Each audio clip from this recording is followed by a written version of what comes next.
stood on a world of dust and fading light. Our sun was a tired, red giant. Our home was a whisper of its former self. The seas were gone, the forests were ash. We were a species living on borrowed time. Then they arrived. Their ships were not metal, but folded space. They did not land, they simply were. They called themselves the Elder Ones. Beings of immense power and antiquity, they floated above our dying cities. Their voices were not sound, but pure thought. They made an offer, a simple, impossible exchange. They wanted our world, not to conquer, but to possess, to keep as a memory, a silent monument. In return, they offered their greatest treasure. Not starships, not weapons, not endless energy. We thought they were joking. Maybe it was a cruel cosmic prank. We asked for clarification 3 times. They confirmed the offer was genuine. We would give them our barren rock, our planetary tomb. We would trade dust for time. We accepted. What else could we do? The final contracts were signed in beams of light. The Elder Ones took our planet. It vanished from space with a soft shimmer. In its place, they left their gift. It settled over us like a silent golden rain, a feeling of profound stillness. Every human, from the youngest child to the oldest elder, felt it. The slow, creeping decay of our cells stopped. Disease withered into nothingness. Old wounds healed without scars. The biological clock inside every one of us didn't just stop. It shattered. They had given us 1,000,000 years of life, each. At first, there was disbelief, then celebration. The end of death was the ultimate liberation. But the gift was more than we could comprehend. 1,000 years felt like an eternity before. Now it was a mere fraction of our new lives. We were children given forever to play. The initial joy gave way to a quiet, deep dread. How do you fill 1,000,000 years? We had to learn how to live all over again. Our old societies crumbled. Economies based on scarcity became meaningless. Governments built on short-term goals dissolved. We had nothing but time. Endless, stretching, terrifying time. We had to find a purpose, a reason to continue in this vast expanse of existence. The first few millennia were a blur of creation. With death no longer a deadline, our potential bloomed. We turned our focus inward first. We mapped every strand of our own DNA. We became masters of our own biology. We could change our forms as easily as we once changed our clothes. We grew stronger, faster, smarter. We purged the last remnants of genetic flaws. We could sculpt our children to be geniuses, or artists, or explorers. We became a species of perfect beings. But perfection grew boring. We started exploring the strange and the wonderful. Some of us grew wings and tasted the high atmosphere. Others adapted to the crushing depths of the gas giants.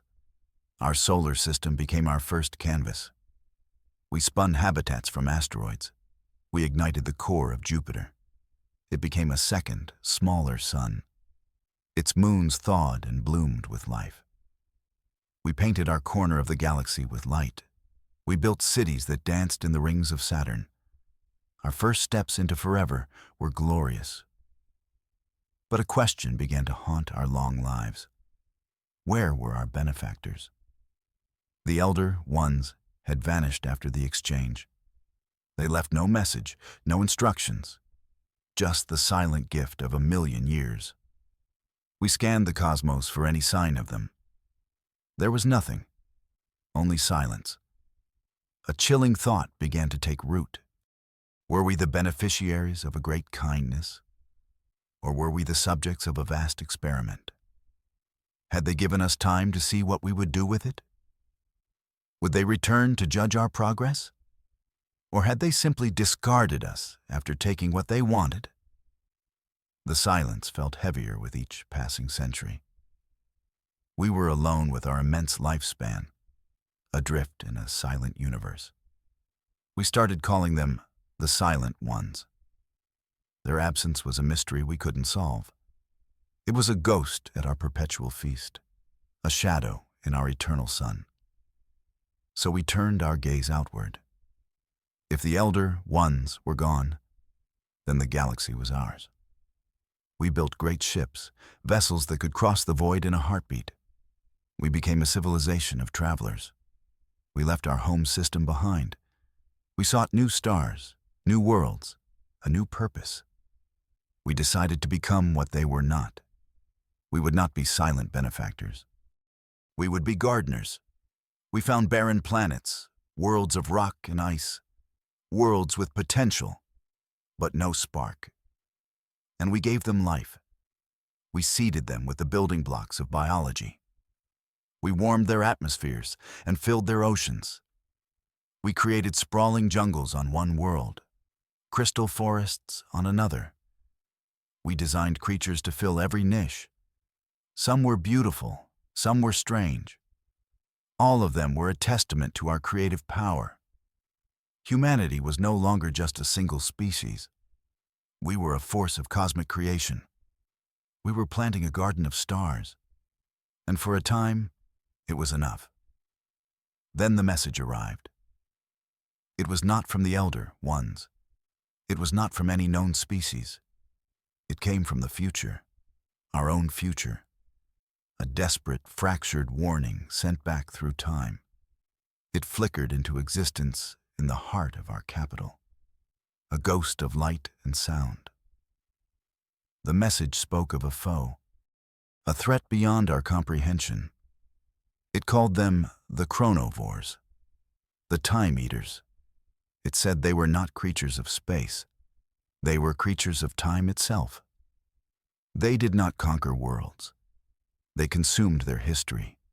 They feasted on causality. The warning was fragmented, corrupted by its journey through the ages. But its core message was terrifyingly clear. The chronovores were coming. They were drawn to long timelines, to civilizations with deep, rich histories. Civilizations like ours. The message ended with a single, chilling plea. Learn to see, or you will cease to have been. The warning from our future selves changed everything. Our age of peaceful creation was over. We had a new purpose, survival. The message said we needed to learn to see time itself.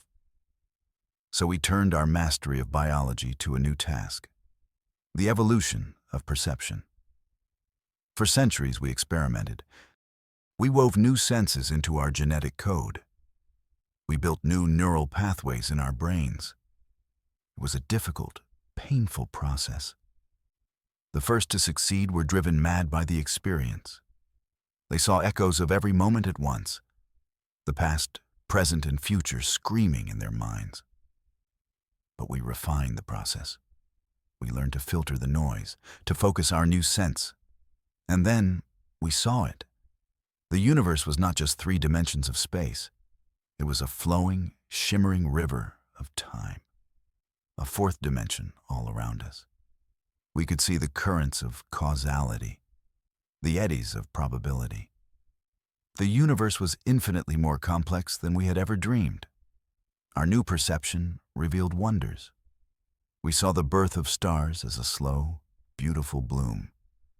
We saw the dance of galaxies across billions of years. But it also revealed horrors. We saw the scars in the timeline, places where history had been violently torn away. These were the feeding grounds of the chronovores. Our temporal sight led us to a dead star system. It was unremarkable in normal space, just cold, dead rock. But in the 4th dimension, it was a graveyard, a place of profound and utter absence. We focused our new senses. We looked into the temporal currents. We saw the ghostly echoes of what had been there. There were ruins, not of stone or metal, but ruins of causality, the faint outlines of a magnificent civilization. We could feel the echoes of their long history, 1 billion years of art, science, and life. And we felt a familiar energy signature. The gift. They had been given time, just like us. They had not been ready. They had not received a warning. The chronivores had found them, and they had feasted. We watched the ghostly replay of their end. We saw their entire history, 1 billion years of existence, devoured in an instant. They were not just killed. They were erased, unwritten from the book of reality. We were looking at our own possible fate. We did not have to wait long. The attack came without warning, not as ships appearing in space, but as a wound opening in time. On one of our oldest colony worlds, a jewel of our garden, the past began to unravel. We watched in horror through our temporal senses. The great cities flickered and vanished. The forests reverted to barren rock. The very memory of the world started to fray. The chronovore fleet had arrived. They were beings of pure paradox, shimmering, indistinct things that existed outside of normal causality. They were like sharks in the river of time. They bit chunks out of the planet's history. They grew stronger with every moment they consumed. They were not just destroying our colony. They were erasing its existence from the universe. We had to fight back, but our ships and weapons were useless. They existed in 3 dimensions. The chronovores existed in 4. It was like trying to fight a hurricane with a sword. They were untouchable, invulnerable. We saw our future selves were right. We were watching our own extinction play out. One world at a time, we had to evolve again, not our bodies, but our technology, our understanding of war. We had spent millennia as creators. Now we had to become warriors of the 4th dimension. We built new weapons, not of laser or plasma, but of focused causality. Our first attempts were clumsy. We tried to anchor our worlds in time, to make their history too dense to consume. It worked for a while. It was like building a fortress against the tide. But the chronovores were relentless. They chipped away at our defenses. They were patient. They had all the time in the world. Or rather, they consumed it. So we went on the offensive. We created weapons that could project paradoxes. We fired focused moments of non-existence at the enemy. We learned to fight fire with fire. Our warships became temporal destroyers. They sailed the currents of time, hunting the chronovores. The war was fought outside of causality itself.